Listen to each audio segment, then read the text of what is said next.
දැන් ඉතින් මම මේ වෙයි හිටියේ කියලා වැඩකුත් නැහනේ. කාමීම ගමේ ගිහින් කොහමද?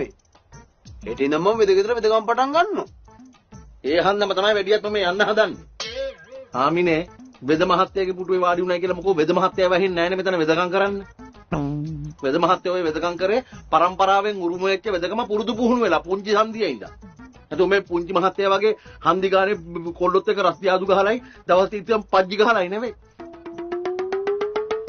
අපි ඉතින් මාත් අප්පුච්චේ පරම්පරාවේ එකෙක් නේ. ඔය කොයි පරම්පරාවටත් වෙච්ච වැඩේ තමයි දැන් මේ පරම්පරාවටත් වෙන්නේ යන්නේ. ඒ මොකද්ද? ආමිනේ ඔය වටිනා කියන හැම පරම්පරාවකටම කාලයක් යද්දී ඉපදෙනවා කාබාසින්න.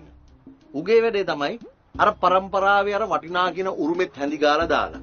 අර තිබ්බ දේපල ටිකක් විකුණන් කාලා. ඒ පරම්පරාවේ නම්බුවත් ලෙෆේ ලෙෆ් කරලා දාන එක. අර ඉතින් උගෙන් මගේ අතර තියෙන සම්බන්ධය මොකද්ද? සම්බන්ධේ මේ පරම්පරාවේ ඌ තමයි උඹ.